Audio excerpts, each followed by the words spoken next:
It was a cold evening, and the streets were quieter than usual. Marcus had just left a business meeting and was driving home, his car humming along the road. He had been working hard for weeks, and tonight, he just wanted to relax at home. As he neared an intersection, the flashing red and blue lights of a police car suddenly appeared behind him, flashing in his rearview mirror. He didn't panic, but his mind raced. He had done nothing wrong, but the way things were these days, he knew it could turn into something more. Marcus slowed his car, pulling over to the side of the road. He was used to being pulled over now and then. After all, he was a black man driving a nice car, and that often made him a target. He kept his hands on the wheel, his fingers stiff but steady. He had learned over the years to be careful in these situations. After a few moments, the officer, a middle-aged man with a hard expression, stepped out of his patrol car and walked over to Marcus's window. "Good evening, sir. Do you know why I pulled you over?" the officer asked.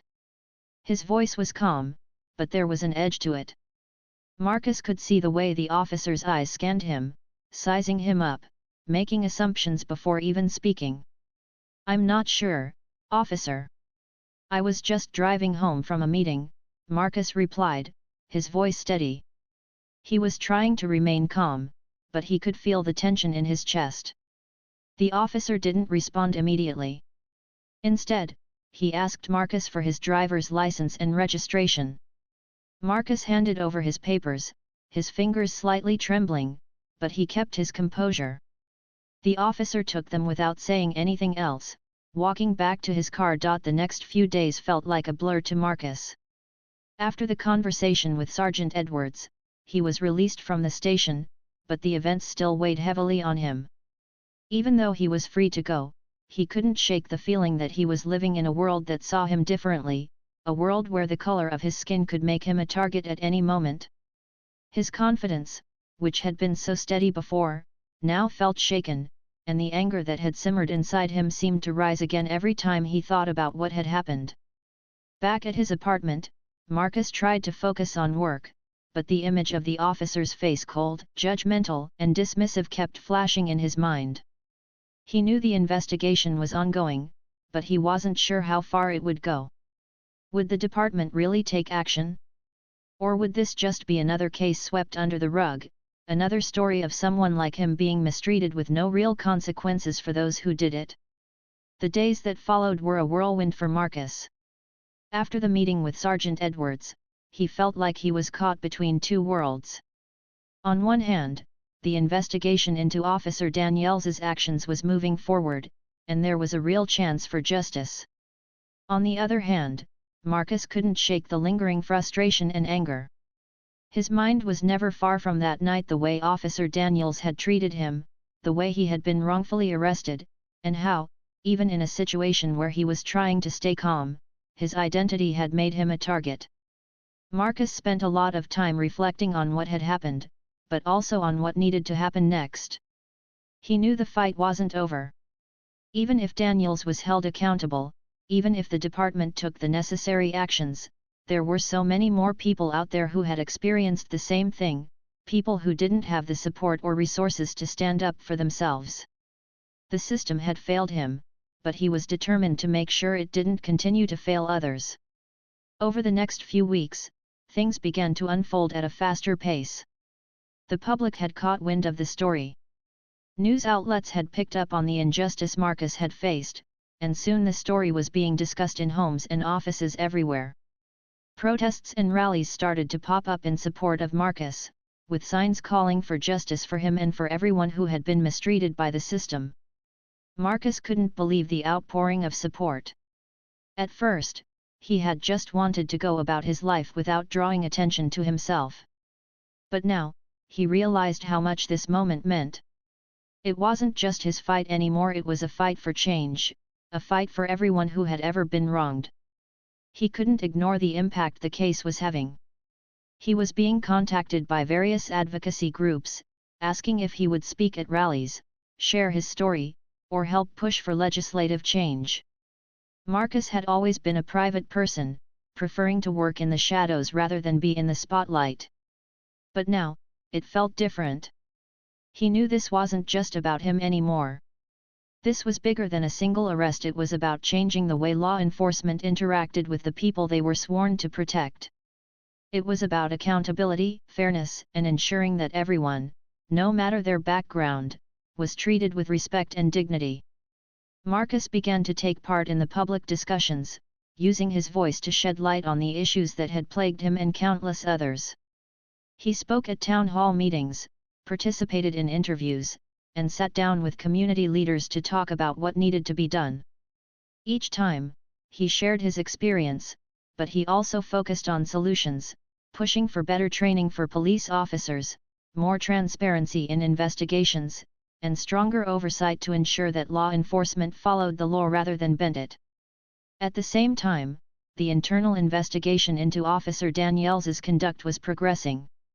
Sergeant Edwards had kept his word, and soon Daniels was placed under further investigation. It turned out that the officer had a history of complaints against him, other incidents where his behavior had been inappropriate and, at times, downright hostile. Marcus was both shocked and not surprised by this revelation. It was clear that Officer Daniels wasn't just an isolated case, he was part of a larger problem that had gone unchecked for far too long. But despite these revelations, Marcus wasn't completely satisfied. He knew that this wasn't just about one officer, it was about the entire system. And that system had to change. One afternoon, Marcus received a call from Sergeant Edwards, and this time, there was a sense of finality in his voice. "Marcus, we've completed the internal investigation. Officer Daniels has been officially terminated from the department, and we're moving forward with disciplinary action," Edwards explained. Marcus felt a wave of relief wash over him. It wasn't just about Daniels's termination, it was about the accountability that came with it. It was about the fact that someone had finally taken responsibility for his actions.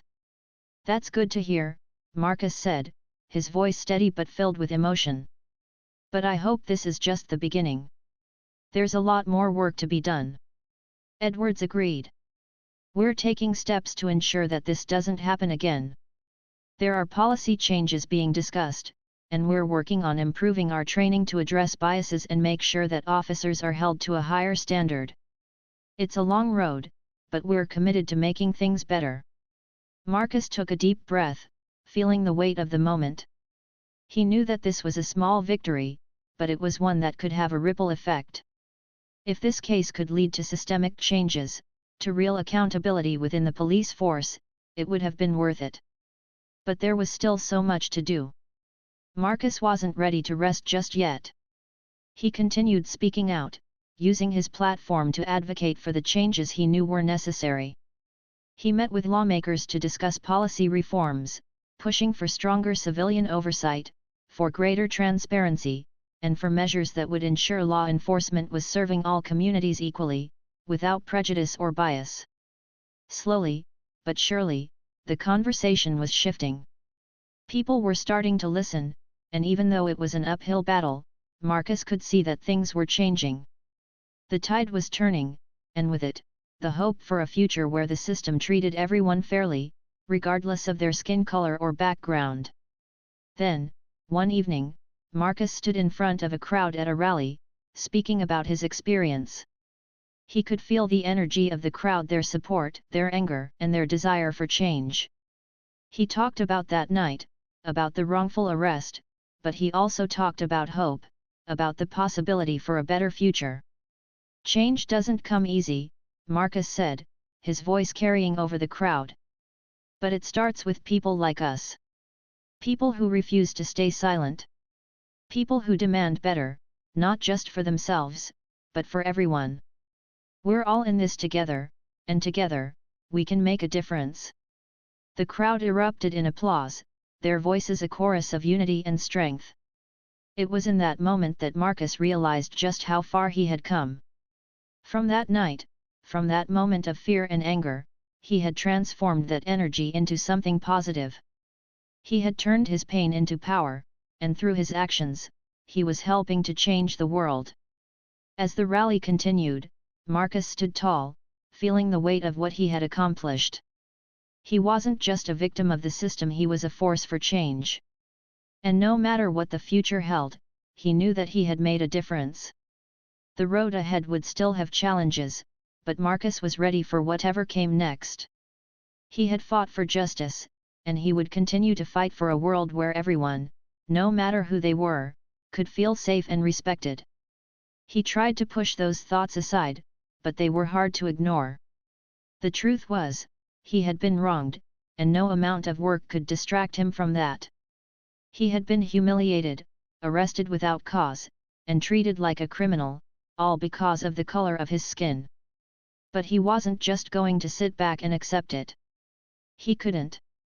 The more he thought about it, the more determined he became to ensure this didn't happen to anyone else. It wasn't just about him, it was about the bigger picture, the system that allowed this to happen over and over again.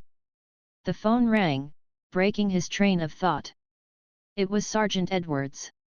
"Marcus," Edwards said when Marcus picked up. His voice was calm, but there was a sense of urgency in it. "I need you to come down to the station. We have some updates on your case." Marcus's heart skipped a beat. He hadn't expected to hear from Edwards so soon, but he was relieved that things were moving forward. He agreed to meet Edwards at the station, his thoughts now racing with questions. What had they found? Had they reviewed the body camera footage? Was Officer Daniels going to be held accountable for his actions? When he arrived at the station, Edwards was waiting for him in a small, quiet office. The sergeant's expression was serious, but there was something about the way he looked at Marcus that told him this wasn't going to be another empty promise. Edwards motioned for Marcus to sit down. "Here's what we know so far," Edwards began, his voice steady. "We've reviewed the body cam footage from Officer Daniels's patrol car, and we've also gone over the reports from the other officers who were involved in the incident. What we're seeing is not a simple misunderstanding." Marcus sat forward, his heart beating faster as he listened. "So, what happened? What did you find?" "There's no doubt that Daniels acted out of line," Edwards continued. "He had no reason to arrest you, and we can see that from the footage. He made assumptions based on your appearance and treated you as if you were guilty from the start. That's unacceptable." A sense of relief washed over Marcus, but it was quickly followed by a wave of anger. "What about the way he talked to me? He was practically taunting me." Edwards nodded. "We heard the comments. The way he spoke to you wasn't just unprofessional, it was disrespectful and discriminatory. This is not the behavior we expect from anyone in law enforcement." Marcus felt a flicker of hope. This was the moment he had been waiting for. It wasn't just an apology or empty promises, it was a real acknowledgement of what had happened.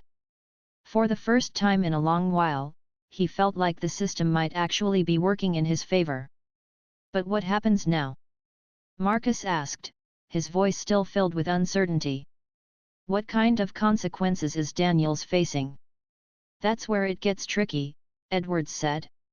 "We're launching an internal investigation, and Daniels has been placed on administrative leave for the time being. The department is treating this with the seriousness it deserves, but we can't promise immediate results." Marcus's mind raced.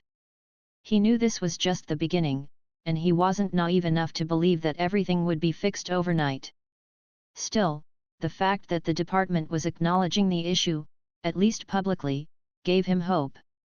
For once, it felt like things might actually change.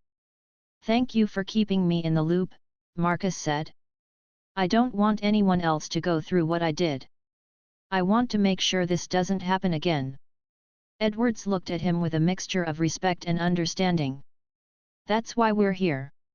I'll make sure this case is handled properly.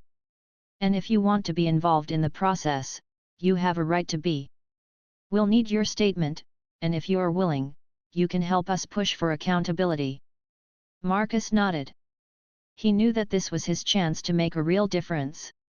He couldn't let the system fail him again. He had the opportunity to be part of something bigger than himself, something that could bring about real change. "I'm in," Marcus said firmly. "I'll do whatever it takes." I'm not going to let this be forgotten. Over the next few days, Marcus worked closely with Edwards and other officers to provide his statement. He described the events of that night in as much detail as he could remember. He wanted to make sure that everything was on the record, so that no one could ignore what had happened. The more he talked about it, the more he realized just how important it was to speak up, even when it felt like the odds were against him. Meanwhile, the investigation continued. Officer Daniels remained on administrative leave, and the department began looking into his history. It was clear that Daniels had a pattern of behavior that was problematic, and his treatment of Marcus was just one example of a deeper issue. Marcus knew that the road ahead would be long, but he felt more determined than ever to see this through. He had been wronged, and now it was time for things to change. As the investigation unfolded, the pressure on the department grew. The public began to take notice, and soon, people were talking about the case. News outlets reported on the story, and soon, there were protests calling for justice. Marcus found himself at the center of it all. It was overwhelming, but it also felt empowering. He wasn't alone anymore. People were listening, and they were standing up for what was right. In the midst of all this, Marcus couldn't help but think about the future. He thought about the change that could come from this case, not just for him but for others who had been mistreated by the system. Maybe, just maybe, this was the start of something bigger. Maybe this was the moment when things would finally begin to shift. But no matter what happened, Marcus knew one thing for sure: he wouldn't stop fighting.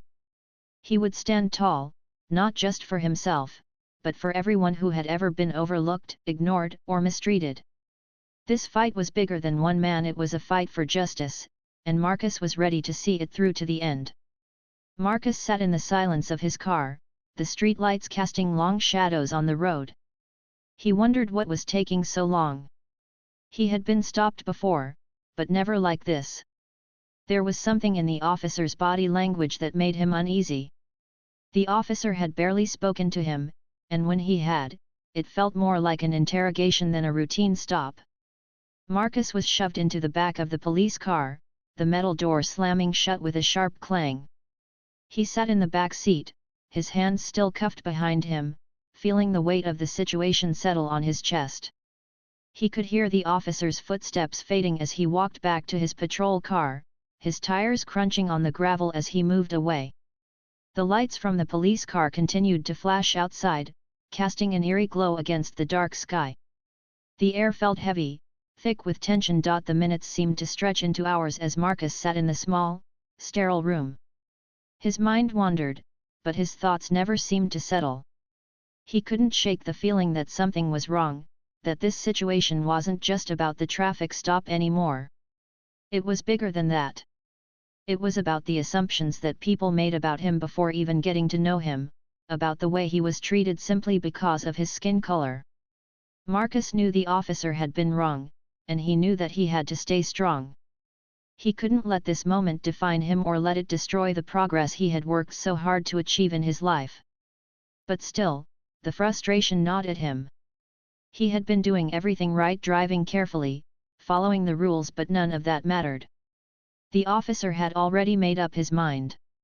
Finally, after what felt like an eternity of waiting, the door to the small room opened, and another officer walked in.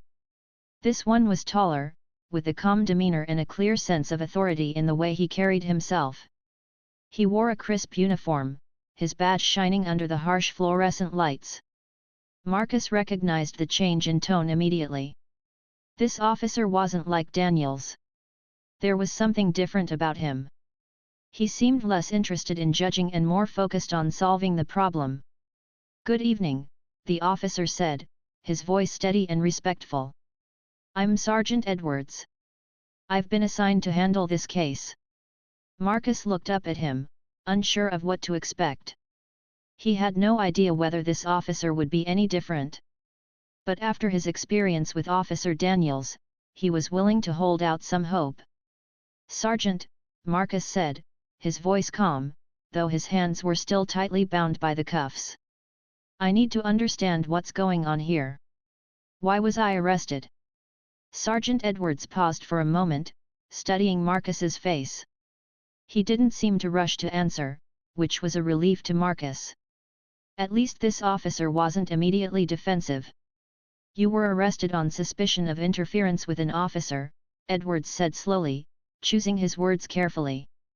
But the situation seems to have been misjudged from the start. I'm here to get to the bottom of it. Marcus shook his head slightly, disbelief flickering in his eyes. Misjudged? I wasn't interfering with anyone. The officer pulled me over, and I complied with everything. But he treated me like a criminal before even asking me anything. How could this be a mistake? Sergeant Edwards gave a small sigh, clearly not unaware of the situation's complexity. I know. I've heard the reports, and I'm not ignoring what happened. But right now, the important thing is figuring out what went wrong and how we can fix it. Marcus narrowed his eyes, still skeptical. Fix it? How? The damage is done. I've been wrongfully arrested. I've been humiliated. And I haven't done anything wrong. I understand your frustration, Edwards said, his voice sympathetic but firm. But I need you to trust that we'll handle this properly. Right now, we're looking into the officer's actions. We'll review the body cam footage and all the other evidence. But I need to ask you a few more questions. Marcus sat back against the cold bench, feeling a mix of anger and uncertainty. He wanted to believe that Sergeant Edwards was different, but he had learned not to place his trust in words alone. He needed to see actions, and quickly. He had already been through too much. What's the next step? Marcus asked, his tone a bit sharper now. I want to know what you're doing to make sure this doesn't happen to anyone else. Sergeant Edwards nodded, acknowledging Marcus's concern. We'll launch an internal review. I'll make sure everything is investigated thoroughly, and the right actions are taken. But what about the officer?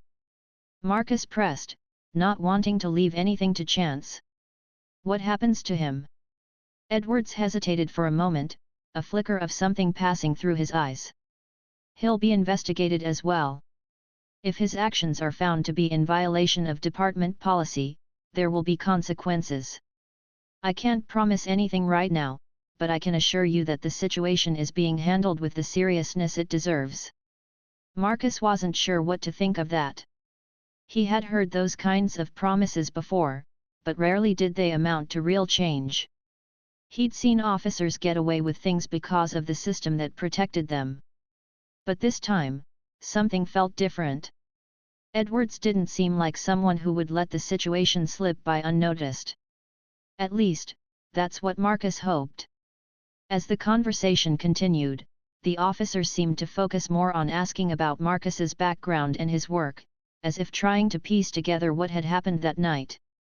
I'm an FBI agent, Marcus said, his voice steady. I was on my way home after a meeting. I didn't do anything to provoke that officer.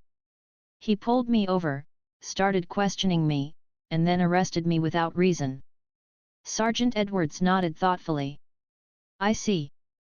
And you're saying you were just doing your job as an FBI agent? Marcus's chest tightened as he spoke. I'm not just doing my job.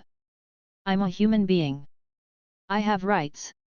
I shouldn't be treated like I'm guilty because of the color of my skin. The fact that I'm an FBI agent doesn't change that. It only makes it more frustrating that people in law enforcement can't see beyond their biases. Edwards looked at him for a long moment, his face betraying no emotion.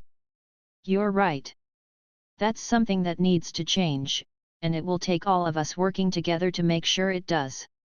Marcus appreciated Edwards's words, but he wasn't sure how much hope he could place in them just yet. He had spent too much of his life fighting these battles, only to see things stay the same. But something about Edwards's attitude made him think that, just maybe, things might be different this time. I'm going to make sure the officer's actions are thoroughly reviewed, Edwards continued. And I'll do everything I can to make sure you're not just another statistic in a broken system.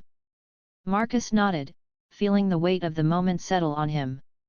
He wasn't sure what the future would hold, but he knew that he wasn't going to let this go. He wasn't going to let this officer or anyone else make him feel small or inferior. He had worked too hard to get to where he was, and he wasn't about to let anyone take that away from him. As Sergeant Edwards left the room, promising to keep Marcus updated, he sat there for a while, alone with his thoughts. It wasn't over yet. But he knew one thing for sure, he wasn't going to let the system break him. He wasn't going to let the biases of others define who he was. And with that resolve, Marcus felt a spark of hope that, despite the odds, things might one day change. Marcus tried to stay calm, but it was difficult. His mind was racing. How did things get so out of hand? He hadn't done anything wrong. He hadn't even spoken back to the officer. Yet here he was, sitting in the back of a patrol car, wrongfully arrested for something he didn't understand. It didn't make sense. He had always prided himself on being calm and collected in difficult situations. But this was different. It wasn't just a misunderstanding. This was about who he was and how people saw him. As the minutes passed, Marcus tried to control his breathing, taking slow, steady breaths to calm his racing heart. He knew that getting upset wouldn't help. It would only make things worse. He had been in tough situations before, but never like this. Never with an officer who seemed to have already decided his guilt before even asking a single question. He could hear the faint sound of voices through the car window, but it wasn't until a few minutes later that the officer, Daniels, returned. Marcus could see him through the side mirror, his hand resting on the car door as he looked back at Marcus. "Sit tight. We're going to get this sorted out," Officer Daniels said, his voice a mix of annoyance and disinterest. Marcus nodded, even though the officer couldn't see him. There wasn't much else he could say. The situation felt like a nightmare. He felt powerless, like a spectator in his own life. But he couldn't let that stop him. He had to stay focused. He was a man of integrity, a man who had worked hard for everything he had. There was no way he was going to let this officer define who he was or what he had accomplished. A few moments later, the officer returned to the car, but this time, Marcus noticed something different in his eyes. The hostility was still there, but now there was a hint of something else. It was almost as though he was trying to figure out his next move. The officer didn't say anything as he opened the door and pulled Marcus out of the car roughly. Marcus bit his tongue to stop himself from reacting. He couldn't give the officer any more reason to escalate things. The officer began to walk him toward the station. The lights outside flashed and danced on the walls of nearby buildings. The cold air bit at Marcus's skin, but he hardly noticed. The anger that had been simmering inside him was now turning into something colder. It wasn't just about the arrest anymore. It was about the way he was being treated, the way he was being judged before he even had a chance to explain himself. Inside the station, the fluorescent lights flickered overhead, making everything look harsh and sterile. It wasn't a place where people found comfort. Marcus knew he had to keep his head clear. He had to remember why he was there, why he was fighting. He wasn't just fighting for himself. He was fighting for anyone who had ever been unjustly treated by the system. The officer led him to a small room, and Marcus was told to sit on a bench.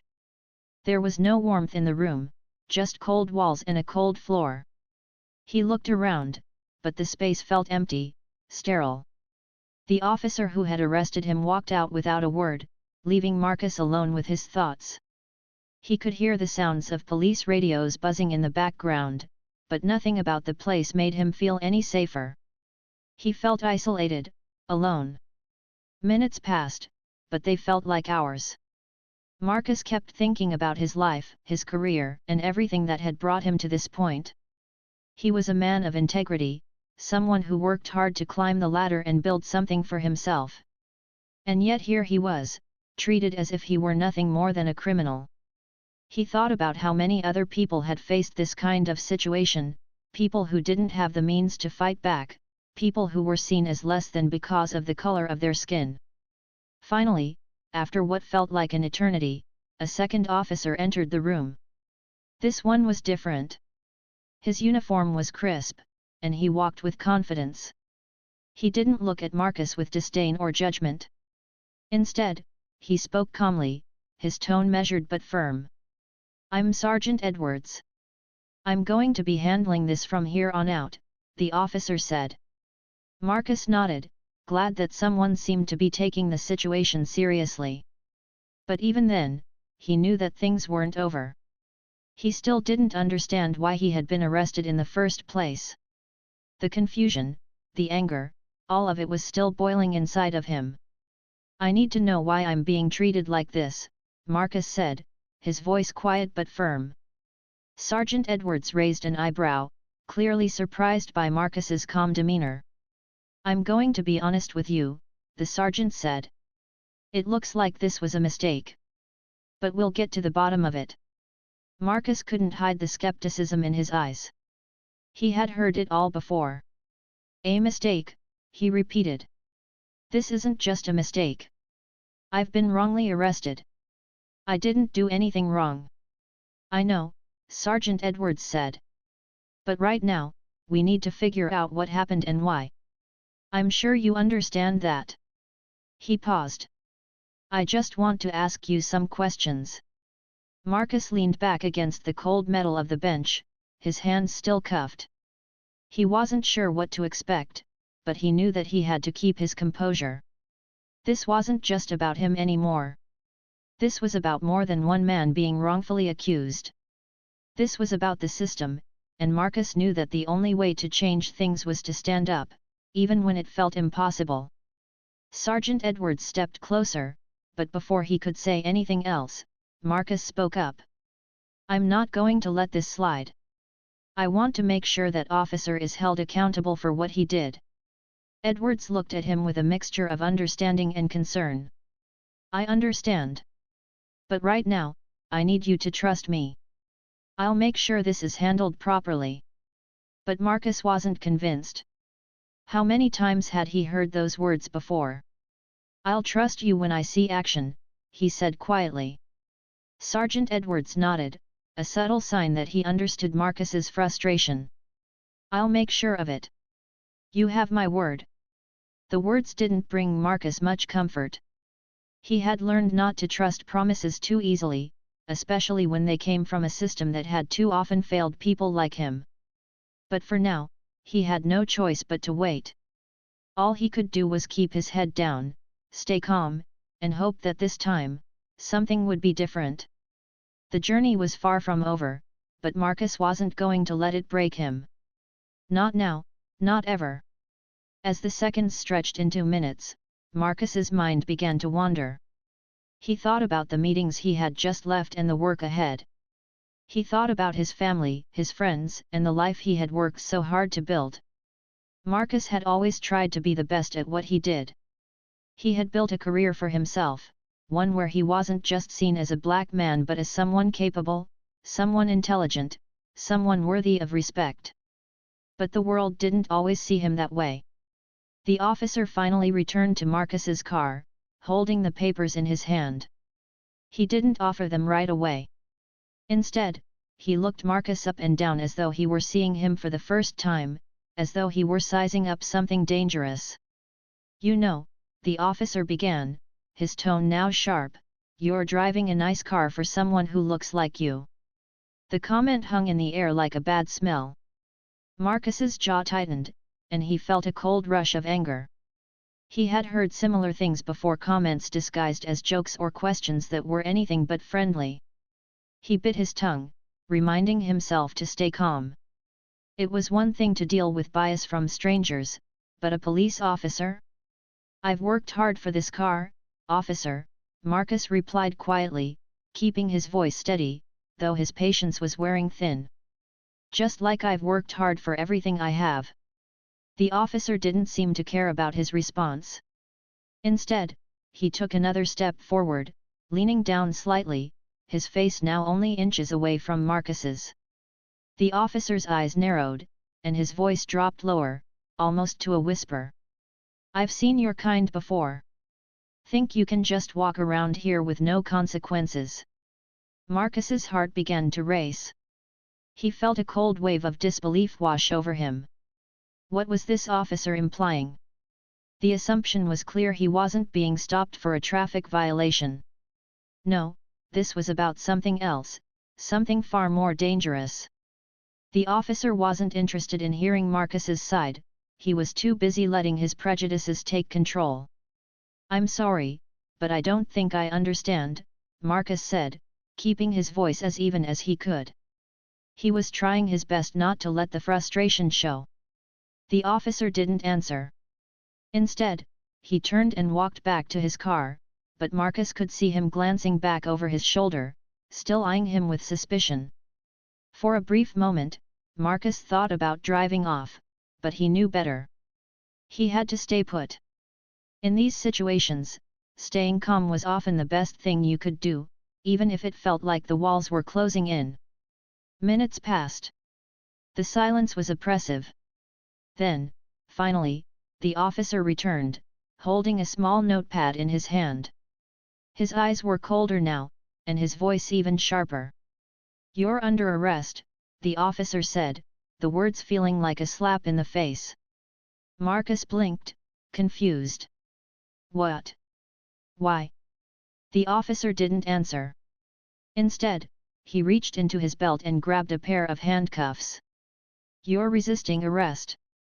I'm placing you under arrest for interference with an officer," the officer said, his voice laced with authority. Marcus's heart skipped a beat. This couldn't be happening. He hadn't done anything wrong. He was just a man on his way home, and now this officer, this man who had made it clear from the start that he didn't like Marcus, was accusing him of a crime he hadn't committed. He felt the cold metal snap around his wrists as the officer pulled him out of the car. His mind raced as the officer's grip tightened. Was this really happening? Marcus tried to remain calm, but the anger inside him was growing. He didn't want to make things worse, but this was wrong. It was all wrong. He could feel his heart beating loudly in his chest, but he took a deep breath and steadied himself. He couldn't afford to let this officer get to him. He had to stay strong, for himself, for the people who couldn't. The officer shoved him toward the patrol car without saying another word, and as the car door slammed shut behind him, Marcus had a sinking feeling in his stomach. This wasn't just about a traffic stop anymore. This was about something much bigger.